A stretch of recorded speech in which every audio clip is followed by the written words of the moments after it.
Summer is in full swing and we're going to make a fun little picnic pal painted rock. I'm first going to give this rock a base coat of Liquitex gesso to give it some grip and to allow our colors to be nice and solid and vibrant. And this design is all about me trying to make peace or make light of the little critters that always seem to try and enter our home when the weather gets warm. We always get kind of an influx of the stupid little ants, and this design is to try and make pals with them so that they just stay outside and leave us alone. So let's take this pretty blue color and make a nice sky background on probably 3/4 to 7/8 of this rock. So the main top part of the rock is going to have this nice blue background for a pretty sky.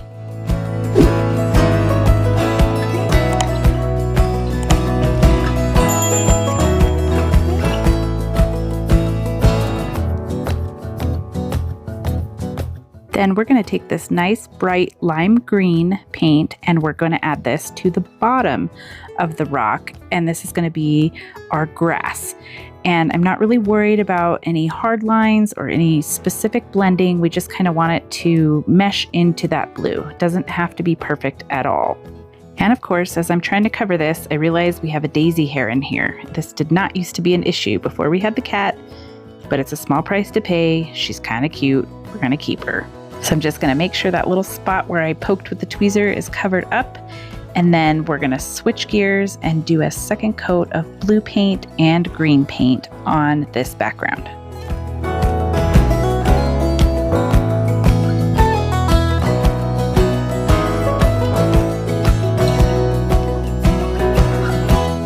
Now I'm going to use these makeup sponges to make nice soft clouds, but I want to cut them into kind of a circle first. Please tell me I'm not the only one that carried this fear of using the fabric scissors on anything but fabric into adulthood. Scissors are always doing a disappearing act in our house, but this is kind of a fabric, so I'm just going to go with it. And I'm just going to kind of whittle away at the top of this makeup sponge. I cut it in half, and then I kind of want to make just a circular surface. I'm not going to worry about it being perfect, but just enough that it's kind of round-ish, and that will do the trick. Then I'm going to use this Pop-It toy to put some white paint in, and then I'm going to pull a piece of scratch paper and kind of dampen my little sponge in my water, then dip in the paint and kind of get all of the excess paint off on my scratch paper. So I want it to go on kind of light and spongy and soft, and this is what's going to help create those soft cloudy lines. And so you can always keep going back over it to make it a little darker. Like you want the center of the cloud to be a little darker and then those edges to be kind of feathered. So it's just kind of a process. And you can also squeeze the makeup sponge to get more of a shape out of it, turn it on its side. You can get a clean one to kind of dab any excess paint off. You just kind of have to play around with it. But I do love these spongy tools because it makes it get that nice, soft, sweet cloud look.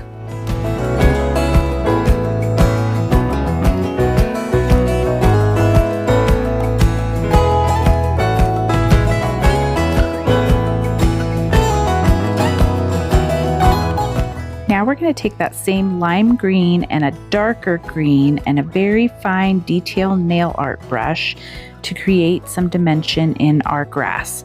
So I'm just going to switch back and forth between the dark paint and the light paint and just making very light strokes and just kind of pulling the paint and messing around with it while it's still wet. So I'm going to switch to the lighter green while this darker green is still wet, and it helps it kind of blend but still have some lines, and it just gives a really cool look and dimension of the grass. And you also see that I flipped the rock upside down and I'm pulling from the bottom of the grass up into the sky so that there's some little blades of grass that are kind of showing into the sky. So it's not a hard line, but you see those nice little blades of grass extending into the skyline. So kind of like the clouds, this is a process. This whole design is kind of a process. You're going to see it coming together in kind of strange ways, different order than probably what you'd expect. But this is just a process, so enjoy it, and you kind of can't mess it up. Just keep going back and forth. If you feel like you got too much of the dark green, then go back into the light green and just kind of play around with it until you get the look that you like.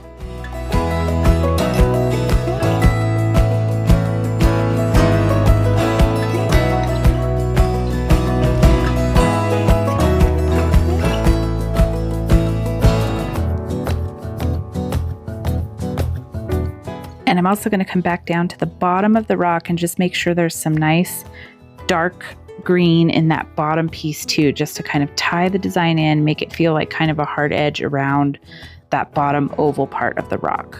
And now we're going to flip over a paint bottle and trace the circle with my soapstone pencil to start creating the body of our little ant. So this is going to be the head, and we want it to be kind of big and round. Then I'm going to kind of freehand the rest of the design. So this little ant is going to be eating a slice of watermelon.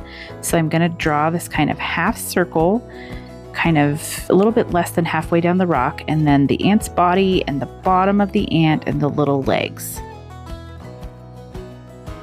Then we're just going to start filling in the ant's body with black paint, and I am using kind of a longish fine brush for this circle of the ant's head, and you can see how I'm kind of using the brush and letting it drag around the circle to try and keep that circle's shape, and then doing the same thing with the rest of the ant's body, kind of getting the outline in and then filling it in.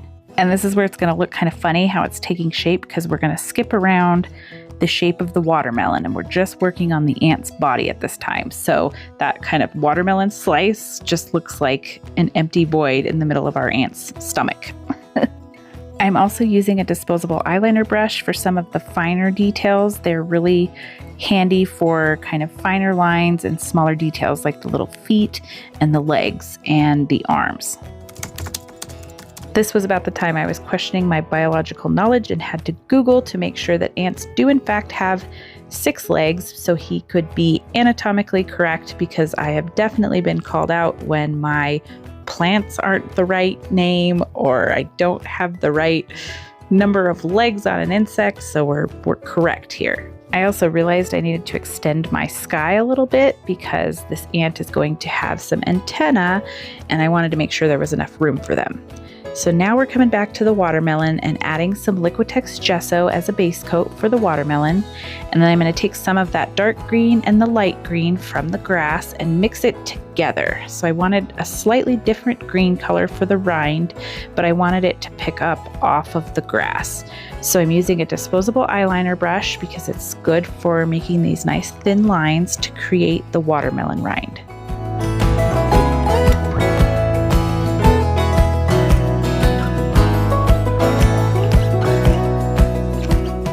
And then I'm just going to mix some of that mixture in with white paint to lighten it up even further, to get a very, very light kind of mint green to add a little bit more to the watermelon rind. And you guys are going to tell me what that part is called, the white part or the lighter green part, because I can't remember.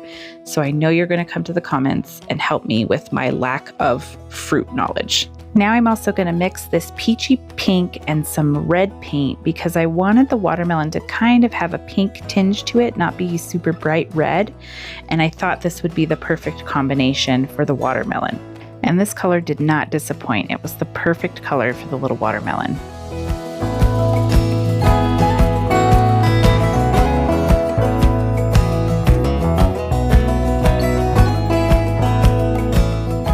Now we're going to take that disposable eyeliner brush and make 2 little curved lines out of the top of the head for the ant's antenna. Then we'll come back and give a second coat to the watermelon so that we have nice solid coverage on that paint. Now I'm going to take one of my huge dotting tools, this is a nice great big one, and some white paint, and I'm going to kind of brush off the excess because I don't want there to be too much, and we're going to make some really big bug eyes on this ant.